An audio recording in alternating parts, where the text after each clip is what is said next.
Bonnières est un peu une ville dortoir et beaucoup de parents travaillent sur Paris ou la proche banlieue. Et donc ont des temps de transport ajoutés au temps de travail assez conséquents. Et donc les enfants se retrouvent entre les services municipaux et l'école 10 à 12 heures partis de chez eux. Donc l'idée c'était de voir comment on pouvait adapter et retrouver un temps d'enfance dans l'horaire de la journée. Dans les expériences qu'il y a dans les Yvelines, on compte bientôt une vingtaine d'espèces ludiques. On remarque qu'on s'en sert à de multiples temps. Dans le temps des récréations, ça fait une ouverture particulière pour certains enfants volontaires, pour un moment de pause ludique, mais aussi dans le temps de midi, notamment lors de pauses longues.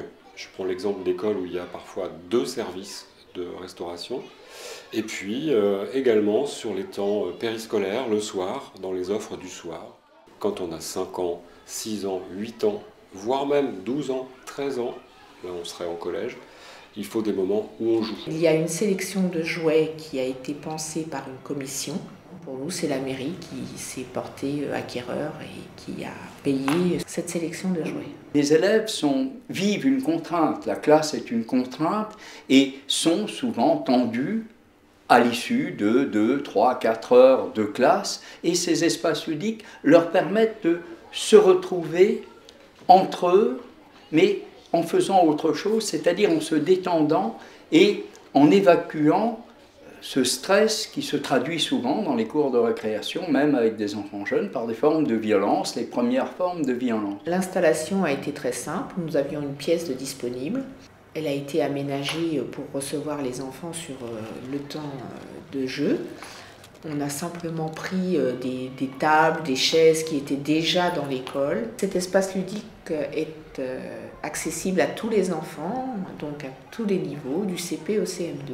Un enfant qui joue est un enfant qui est finalement très concentré, mais concentré sur une autre tâche.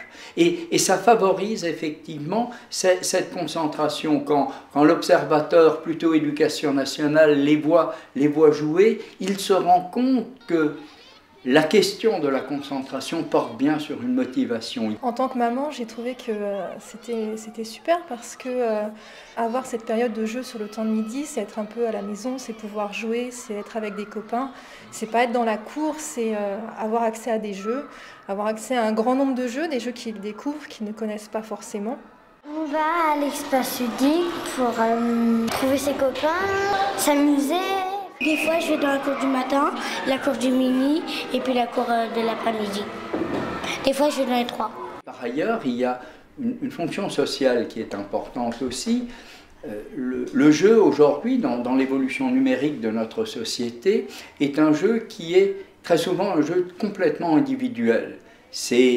Allez, j'exagère un peu, l'enfant face à une machine numérique, alors qu'ici, les jeux que nous avons sélectionnés avec la Direction générale de l'enseignement scolaire, ce sont des jeux, davantage des jeux de société ou de médiation avec un objet. Un des intérêts de ce dispositif espace ludique, c'est que piloté depuis le niveau national, grâce à la Fédération française du jouet, nous parvenons à nous mettre d'accord sur le caractère éducatif de certains jouets qui sont choisis donc dans une palette au niveau national. À l'intérieur de l'espace, les enfants sont vraiment respectueux les uns envers les autres, aucune incivilité à constater, et on remarque également que ça rejaillit à l'extérieur, les incivilités diminuent.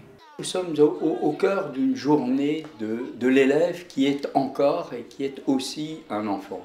Et ces espaces ludiques permettent justement à cet élève de retrouver un temps où il est enfant et où il va faire autre chose que d'apprendre et se détendre et véritablement se conditionner par le jeu pour que l'heure d'après, le quart d'heure d'après, il soit de nouveau un élève prêt à entrer dans les apprentissages.